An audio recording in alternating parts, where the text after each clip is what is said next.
Breaking news mga kabayan, China na bahala sa ginawa ng Amerika at Pilipinas sa West Philippine Sea. Pangalawang breaking news, Yemen umatake sa Tel Aviv sa pamamagitan ng mga drones.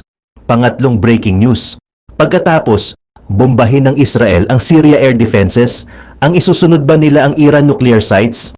Bago tayo magumpisa, baka pwede pa like ng video na ito.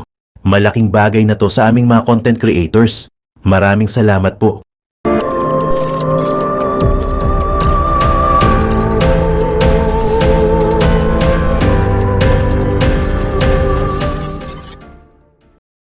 Naniniwala ang Israel Defense Forces na kasunod ng paghina ng Iranian proxy groups sa Middle East at ang dramatic fall ng rehimeng Bashar al-Assad sa Syria ay nagbibigay ng pagkakataon para sa kanila na atakihin ang mga nuclear facility ng Iran. Sa makatuwid, ang Israeli Air Force ay nagpatuloy sa pagtaas ng kanilang mga kahandaan para sa mga potensyal na pag-atake sa Iran. Naniniwala rin ang IDF na ang Iran ay na-isolate pagkatapos ng pagbagsak ng rehimeng Assad at ang paghina ng pangunahing proxy group nito na Hezbollah sa Lebanon. Maaaring i-push forward ang programang nuklear ng Iran at bumuo ng isang bomba bilang replacement sa nagaganap na deterrence. Palaging idinedeny ng Iran ang pag-seek ng mga sandatang nuklear at sinasabi na ang space program at mga nuclear activities nito ay para sa mga layuning pang-sibilyan lamang. Gayunpaman, sinabi ng US intelligence agencies at ng International Atomic Energy Agencies na ang Iran ay may organisadong military nuclear program hanggang 2003 at ito ay nagpatuloy sa pagbuo ng nuclear program nito na lampas sa civilian necessity nito. Ipinagtanggol ng Israel na hindi kailanman tunay na tinalikuran ng Islamikong Republika ang mga nuclear program nito. At marami sa mga nuclear sites nito ay inilagay sa ilalim ng mga heavily fortified mountains. Ang Iran ay nakatuon sa pagkawasak ng Israel. Sa nakalipas na taon, 2 beses itong nagpaputok ng napakalaking barrage ng mga missile sa Israel na nanumpa na pigilan ng Tehran na makakuha ng mga sandatang nuklear.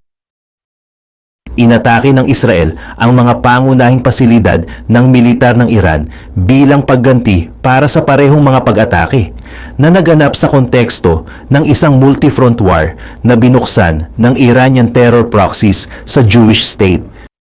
Sa iba pang mga balita, inihayag ng Armed Forces ng Yemen ang pagsasagawa ng matagumpay na drone strike laban sa lungsod ng Jaffa, malapit sa Tel Aviv, gayon din sa lungsod ng Ashkelon, sa gitnang bahagi ng sinasakop na Palestinian territories. Ang tagapagsalita para sa Yemeni Armed Forces na si Brigadier General Yahya Sari ay gumawa ng mga remarks sa isang statement noong Biyernes.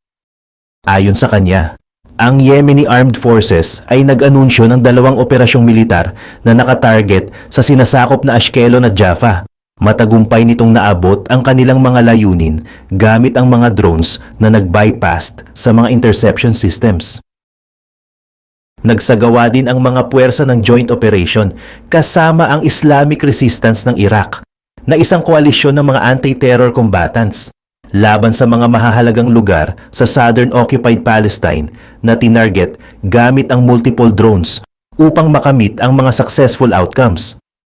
Nangako ang pahayag na ang mga puwersa ay magpapatuloy sa pagsasagawa ng mga operasyon laban sa mga kaaway ng Israel at hanggang sa tumigil ang pagsalakay at ang pagkubkob sa Gaza. Ang mga puwersa ay nagsagawa ng mga similar operations laban sa Tel Aviv at Ashkelon noong Martes gamit ang mga unmanned aerial vehicle na tinamaan ang kanilang mga designated targets ng may precision. Idineklara ng mga Yemeni ang kanilang open support para sa pakikibaka ng Palestine laban sa pananakop ng Israel mula nang maglunsad ang rehimen ng isang devastating war sa Gaza noong October 7. Ito ay matapos mag-carried out ng mga surprise retaliatory attack ang Palestinian resistance movements. Sinabi naman ng Yemeni Armed Forces na hindi nila ititigil ang kanilang mga pag-atake hanggang hindi humihinto ang Israel sa mga ground at aerial offensive nito sa Gaza na pumatay sa kulang 28,000 mga tao. Ang US at Britain noong Disyembre ay nag-anunsyo ng isang koalisyon ng militar upang targetin naman ang Yemen bilang suporta nito sa Israel. Samantala, tungkol naman sa mga balita sa ating bansa, ang Philippine Air Force A-29 Super Tucanos at ang US Air Force's A-10 Thunderbolt II na kilala rin bilang Warthogs ay nagsagawa ng mga pagpapalipad sa ibabaw ng Philippine Sea para sa isang joint training. Ang mga drills na bahagi ng isang dynamic force employment exercise ay naganap noong December 12. Lumahok sa mga pagsasanay ang isang Nevada Air National Guard C-130 H-3 Hercules. Hindi bababa sa 4 na Thunderbolt II na nakatalaga sa 25th Fighter Squadron ang lumapag sa Clark Air Base sa Pampanga noong December 6 para sa pinagsamang pagsasanay sa mga PAF counterparts. At sinasabing ito ay hanggang December 15. Ang pagsasanay ay isinagawa upang magbigay sa mga piloto at mga maintenance team ng isang pagkakataon upang madagdagan ang mga shared capabilities at upang mapahusay ang kanilang interoperability. Ayon sa Pacific Air Force, ang pakikipagtulungan sa mga training activities na ito ay nagre-reinforce sa isang strong partnership sa pagitan ng US at Philippine Air Force at ito ay nagbibigay diin sa kanilang pangako sa pagtataguyod ng katatagan ng rehiyon. Ang mga Warthog ay nakuhanan din ng larawan sa Iloilo International Airport at Antonio Bautista Air Base sa Palawan sa mga panahon ng deployment nito sa Pilipinas. Ang Warthogs ay kasama na ng US Air Force mula pa noong 1970s at ito ay sumailalim sa mga upgrade sa mga nakaraang taon na nagbibigay ng close air support para sa mga US mission sa buong mundo, kabilang na ang Iraq, Syria at Afghanistan. Sinuportahan din nito ang mga maritime operation sa mga nakaraang taon. Pumunta naman tayo sa ibang dako ng balita. 9,156 tank at 18,470 armored fighting vehicles. Ganyan karami ang nawala sa militar ng Russia sa pagitan ng February 24, 2022 at October 31, 2024 ayon sa General Staff of Ukraine's Armed Forces. Kung pupunta ka sa mga numero ng Oryx, na-cover lamang ang mga destroyed equipment kung saan ang photo or video evidence ay available. Ang mga pagkalugi ay nakakagulat pa rin. 3,536 tanks at 1,723 fighting vehicles. Iyan ay higit pa sa ilang mga bansa kahit na mayroon sa stock. Ang Russia's large tank reserve ay mabilis na nawawalan ng laman. Ang base na ito ay ang Russia's ultimate fallback, isang vast stockpile meant to keep its military rolling. Ngunit ngayon, ito ay isang anino ng kung ano ito dati. Sa mas kaunting tanks and vehicles na natitira upang ipadala sa front lines, ang Russia's arsenal ay in trouble, deep trouble. Ngunit paano nagsimulang matuyo ang massive reserve na ito? At gaano ito ka-empty? Upang maunawaan kung bakit big deal ang pag-alis ng base na ito, kailangan muna nating tingnan kung saan ito fit in the hierarchy of military storage in Russia. Ayon sa French think tank na l'Institut Action Resilience, ang Russia ay nagpapatakbo ng 28 major storage and repair sites with 24 located in the central and eastern military districts. Doon nakakonsentrate ang majority of the country's military assets. Kabilang sa mga base na ito, siyam ay specifically dedicated to storing tanks and armored vehicles. Ngunit ang mga ito ay hindi lamang warehouses. Sila ay gumaganap ng isang critical role sa pagsuporta sa mga operational units and regenerating equipment for the Russian military. Ang facilities na ito na tinutukoy bilang Central Tank Reserve Bases ay nariyan na since the end of World War II na naglalaman ng various tank models from the Soviet era hanggang sa kasalukuyan. Ang mga ito ay pinamamahalaan ng General Directorate of Armored Vehicles ng Ministry of Defense o GAV-2 for short. Ang agency na ito ay may tungkulin sa pagtiyak na ang Russian Army's tank fleet ay maintained and ready for action. Ngunit tulad ng maririnig mo sa lalong madaling panahon, tila hindi gumagawa ang GAV-2 ng isang mahusay na trabaho. Ang bawat Central Tank Reserve Base ay nilagyan ng maintenance battalion na nangangasiwa sa storage and upkeep of the tanks. Ang maintenance priorities ay nagmula directly from Russia's general staff, focusing on specific models as needed. Ang mga base na ito ay inaasahang gagamit ng advanced storage techniques tulad ng mga dry air system to preserve the armored vehicles effectively. Ngunit ang bahaging ito ay highly questionable tulad ng maririnig mo later on. Kadalasan, ang Central Tank Reserve Base ay may kasamang administrative building, troop accommodations, hangars for maintenance, and organized storage areas. Nagtatampok din ang bawat base ng mga disposal zones for scrapped vehicles at posibleng kahit isang fuel depot upang suportahan ang logistic. Loading areas para sa rail transport ay located nearby na tinitiyak ang smooth operations. Sa kasalukuyan, ang siyam na Central Tank Reserve Base ay nakakalat across Russia's military districts. Ang Western Military District ay mayroong lang isa, ang 22nd Base in Byakostroma Oblast. Ang Central Military District ay tahanan ng 5 Central Tank Reserve Bases, ang 349th Base sa Tapchika, Altai Krai, ang 1311th Base sa Verkhnaya Pishma, Sverdlovsk Oblast, ang 2456th Base sa Yakovov, Novosibirsk Oblast, ang 2544th Base sa Kosulka, Krasnoyarsk Krai, at ang ika-6018th na base sa Kamyshlov, Sverdlovsk Oblast. Nag-iiwan lamang ito ng 3 Central Tank Reserve Bases sa Eastern Military District, ang 111th Base sa Komsomolsk-on-Amur, Khabarovsk Krai, ang 769th Base sa Ulan-Ude, Beratia, at ang 1295 Base sa Arsenyev, Primorsky Krai. Sa video na ito, zeroing kami sa ika-769 na base sa Ulan-Ude. Ngunit kung isa sa alang-alang ang katotohanan na ang isang large chunk of the information na alam natin tungkol sa mga base na ito ay nagmumula sa extraordinary efforts of social media sleuths, ipakilala muna natin sila. Una ay ang Covert Cabal sa YouTube, isang channel na nakafocused on providing unbiased military analysis. Ang kanilang impressive 3D model of the 769th base na kumukuha ng smallest details down to light posts ay nag-aalok ng detailed and unprecedented view of the facility. Susunod, mayroon at HIMARS sa X na maingat na sinusubaybayan kung ano ang natitira sa Soviet and Russian storage bases. Sa tabi ng Covert Cabal, nag-assemble at nag-compile sila ng multiple images to get a complete picture of the 769th base and how it's evolved. With this in mind, dive tayo sa specifics.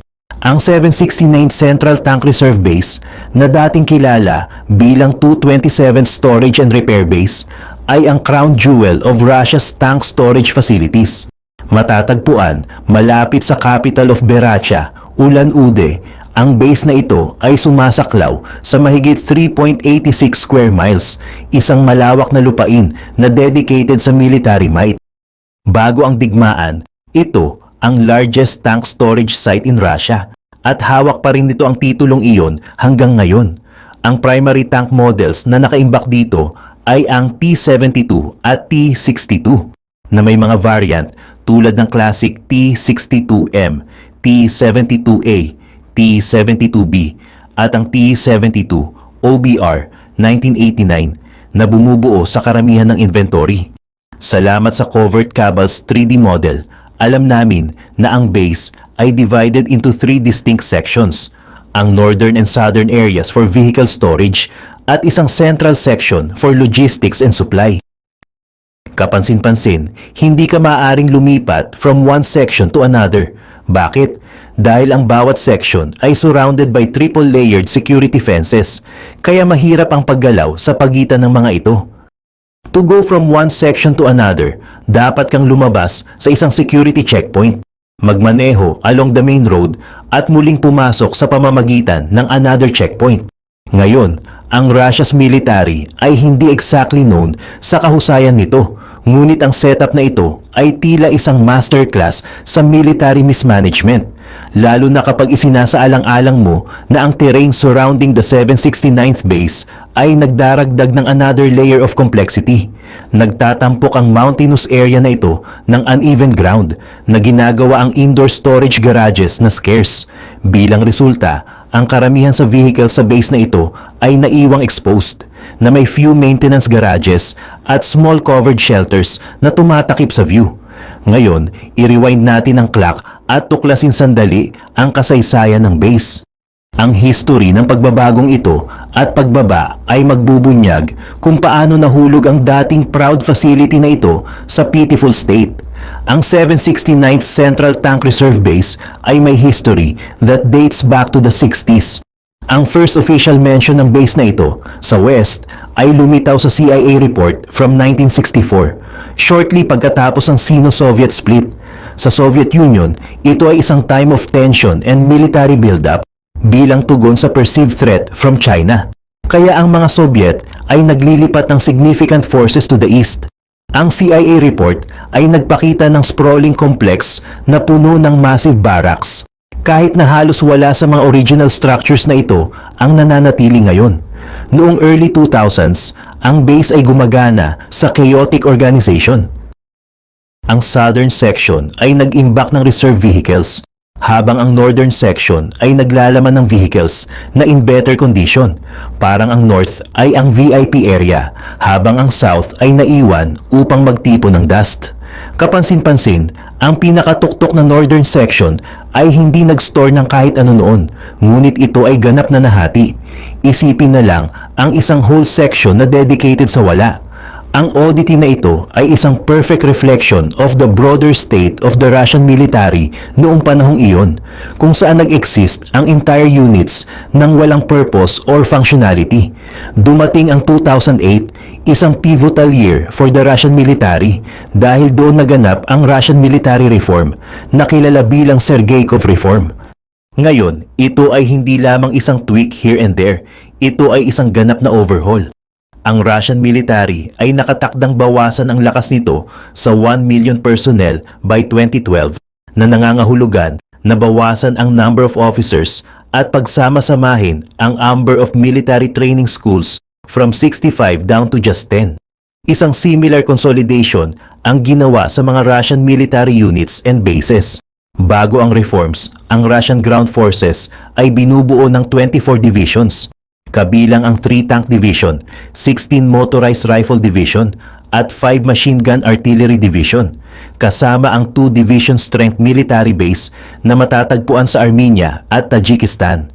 Ang structure na ito ay bloated and largely ineffective dahil 5 lamang sa mga motorized rifle division ang fully operational at approximately 13% lamang ng army units na itinuturing na permanently combat ready.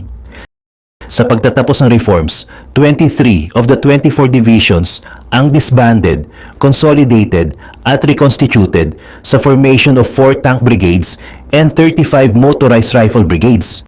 Ang results, ang total number of units and formations in the Russian ground forces ay mula 1,890 hanggang sa 172 na lamang. Ang restructuring ay naglalayong lumikha ng forces in a state of permanent readiness, ng hustong pagbawas sa number of bases and fostering a more agile military na capable sa rapid deployment. Ang ika-769 na base ay bahagi rin ng restructuring. Sa mga tanks na natitira from the Soviet era, ngunit walang manpower para ma-operate ang mga ito, ang base ay talagang naging isang dumping ground for vehicles. Ang mga taon kasunod ng reform ay nakakita ng full-on tank stockpiling frenzy. Kaya noong 2011, ang base na ito ay overflowing with tanks. Kaya naman, noong 2012, inilunsad ang large-scale vehicle disposal plan na nagtatarget ng 10,000 tanks para sirain. Mahalagang tandaan na dito lumitaw ang maling misconception na ang Russia ay mayroon pa ring tens of thousands of tanks in reserve. Ang katotohanan ay opposite. Karamihan sa mga figures circulating online stem from the Soviet era, ngunit marami sa mga tangke na credited to Russia ay talagang nabibilang na ngayon sa former Soviet republics like Kazakhstan, Belarus, and even Ukraine. Mula noong February 24, 2022, iminumungkahi ng estimates na ang Russia ay mayroong around 17,500 tanks in reserve. Ngunit marami sa mga iyon ay naka-stored outside and in poor condition. Bagamat ang mga tangke na ito ay maaaring magsilbi bilang mga spare parts for operational units. Tulad ng ginagawa ng marami sa kanila, ang paglilista sa mga ito bilang tanks in reserve ay still misleading. Ang mga recent evaluations ay nagpapahiwatig ng halos 6,000 usable tanks ang nananatili. Ngunit ito ay theoretical din dahil ang kanilang condition ay malaki ang pagkakaiba. Basically, ang ideya na ang Russia ay may vast reserves of functional tanks ay walang iba kundi isang myth. Ngunit bumalik tayo sa ika-769 na base. Matapos salakay ng Russia ang Ukraine noong 2022, ang dating mighty base na ito ay nalinis ng husto at naranasan nito ang largest reduction of stored tanks across all Russian facilities since the war began. Sa huling bahagi ng 2022, ang expert analysis ay nagsiwalat na ang base ay nawawala ang inventory at a staggering rate. Ang ilang reports ay nagmungkahi na ang base ay mayroon lamang 192 combat-ready tanks na may 152 na mothballed outside. Another 519 tanks were in storage habang 664 ang slated for scrapping. Iyan ay total of 1,375 tanks. Gayunpaman, ipinakita ng covert cabal ang even drier picture of the stock at the facility. Ayon sa kanila, mayroon lamang 857 tanks at the facility. Sa pagpasok ng 2023, tila lumalala lang ang sitwasyon. Ang isang glance sa satellite imagery ay nag-confirmed ng drastic drop mula sa 857 tank noong huling bahagi ng 2022 hanggang 630 na lang pagsapit ng April 2023. Karamihan sa mga ito ay T-72 models na may ilang T-62 thrown into the mix. Crunch ang numbers from before the war at iyon ay isang staggering 70% reduction in stock. Noong panahong iyon, talagang kahanga-hangang makita ang Russia's largest tank storage facility na natanggalan ng napakaraming Soviet-era tanks and armored vehicles ng napakabilis. At ang worst part, the losses just kept on coming. Dinadala tayo nito sa huling bahagi ng September 2024 at ang latest findings mula sa covert cabal at HIMARS, ang findings na malinaw na nagpapakita na ang ika-769 na base ay empty. Sa isang video na naipost noong September 28, 2024, ipinakita ng covert cabal na ang pagbaba sa number of tanks na nakaimbak sa ika-769 na base ay mabilis na dramatically. Dati, mula September 2023 hanggang May 2024, ang base ay nawalan ng 48 tanks na may average na mas mababa sa 7 tanks per month. Gayunpaman, sa pagitan ng May at September 2024, ang base ay nawalan ng staggering 79 tanks in just 4 months, na translates sa isang alarming average of almost 20 tanks per month. Ito ay kumakatawan sa threefold increase in the rate of decline. Ngayon, nagkaroon ng ilang speculation na ang winter ang dapat sisihin dahil ang cold weather ay maglalagay ng brakes on tank maintenance and logistics. Gayunpaman, ang data mula sa nakaraang summer throws a wrench in that theory. From April to September 2023, ang tank number sa base ay actually nag-increased by 48. Noong panahong iyon, ang unexpected surge na ito ay nagpakamot sa ulo ng lahat tungkol sa sudden shift sa dynamics. Nagbigay din ito ng additional questions tungkol sa mga dahilan sa likod ng current accelerating losses. Isa sa explanations na inaalok ay ang isa pang consolidation of equipment ay nagaganap. Sinuportahan ng recent satellite imagery ang theory na ito sa isang degree dahil nagsiwalat ito ng flurry of activity at the base kasama ang tanks na ikinakarga sa trains for transport. Mukhang posibleng pinagsama-sama ng Russia ang tank inventory at a larger base further west. Bakit west? Dahil sa further west ang mga tanks na yon, mas madaling i-redeploy ang mga ito sa Ukraine kung kinakailangan. Plus, Ang tanging mga base na matatagpuan sa east ng ika-769 na base ay ang ika-95 at ika-111 at halos completely depleted na by mid-2023. Ang iba pang explanation ay mas straightforward. Pinapalitan ng Russia ang lost tanks nito dahil sa mounting losses from Russia's relentless onslaught across Ukraine's eastern front sa panahon ng summer at autumn. Ang explanation na ito ay mas plausible. Malamang ay combination ng dalawa. But wait, kahit na may mga staggering losses, mayroon pa ring hundreds of tanks left at the 769th base. Kaya paano ito halos empty? Well, ang sagot ay nasa condition of these tanks. Ang bagay tungkol sa ika-769 na base ay most of the tanks are stored outside. Ang pamamaraang ito ay talagang nagpapakilala sa mas broader na issues ng Russian military sa equipment maintenance and logistics. Sa madaling salita, ang Russian military's tank storage is nothing short of a comedy of errors. Para sa vast country na covering over 6.6 million square miles of land, siguradong hindi nakuha ng Russia ang marka pagdating sa pagpili ng locations for its storage bases. Iniwan nila ang vital assets na ito in the open na subjected sa elements. Ang resulta, mayroon silang rusting fleet na maaaring ready na for action, ngunit ngayon ay higit pa sa isang collection of scrap metal. In contrast, habang ang US ay may luxury of storing equipment in dry, desert-like conditions, isipin ang Davis Monthan Air Force Base sa Arizona. Ang Russia ay natigil sa storage facilities na higit pa sa mga open-air scrapyard. Kahit na ang mga locations tulad ng Ulan-Ude na may relatively low yearly precipitation ay hindi ideal for long-term storage kapag ang kalahati ng iyong mga tangke ay kinakalawang na. Iyon ang dahilan kung bakit ang mga Russians ay gumamit pa ng questionable practices tulad ng paggamit ng tubes fitted to gun tank barrels to pump air inside. Bagamat maaaring makatulong ito sa isang degree with lowering humidity, isa pa rin itong band-aid solution para sa mas malaking problema. Ang masama pa nito, maraming mga tangke na nakaimbak sa 769th base ang stripped for parts. Ang trend na ito ay naglalarawan ng Moscow's seemingly desperate reliance sa pag-deploy ng aging and damaged tanks, isang grim testament to the staggering equipment losses na kanilang naranasan throughout the conflict. Kaya ang dumarating na tanks without turrets in recycling zones ay essentially useless. Gayunpaman, patuloy silang sumasakop sa essentially useless at nagdaragdag sa total number of tanks counted at the base. Ngunit kung talagang titingnan mo ang remaining tanks at this facility, makikita mo ang collection of rusting hulks of metal sa halip na fighting force. Halos kalahati ng remaining tanks are in such bad shape, tila mga relics mula sa bygone era, iniwan upang magtipon ng dust. Ang mga larawan ay nagpapakita na ang mga tangke na ito ay nakapack tightly na ang anumang hope of maintenance is a lost cause.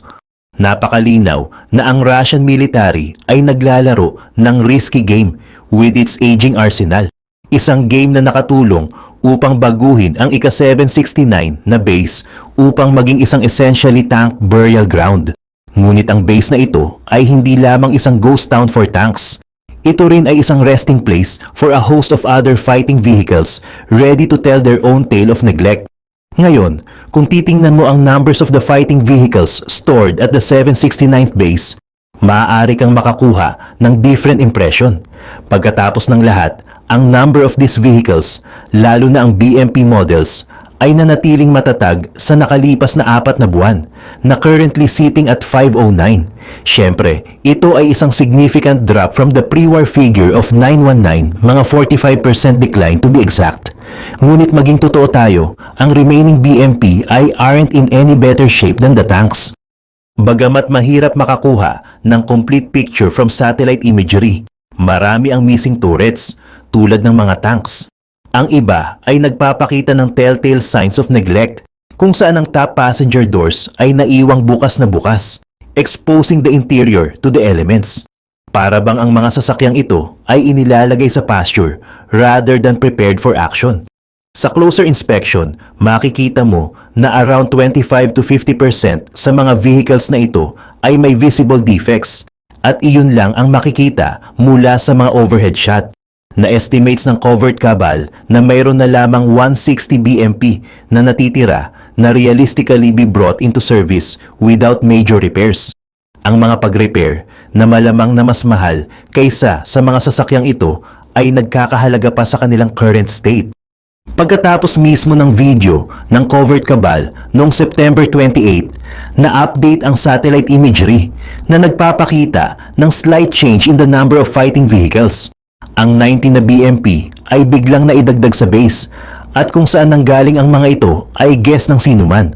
But here's the thing, halos hindi mahalaga kung gaano karaming mga BMP ang idinagdag sa base o naiwan doon. Bakit? Dahil ang mga ito ay primarily BMP-1 model na almost 60 years old na. Oo, tama ang narinig mo, 60. Bagamat ang BMP-1 ay minsang ipinagdiwang para sa firepower and mobility, ngayon ito ay namumutla kumpara sa mga modern armored fighting vehicles. Nagtatampok ito ng meager 73mm smoothbore gun and a 7.62mm machine gun na hindi kayang makipag-compete with the advanced armaments na makikita sa mga contemporary IFV. Ang design ng BMP-1 ay nagpapakita ng higit pang flaws. Nag-aalok ang hull ng protection against small arms fire and splinters, ngunit hanggang doon lang.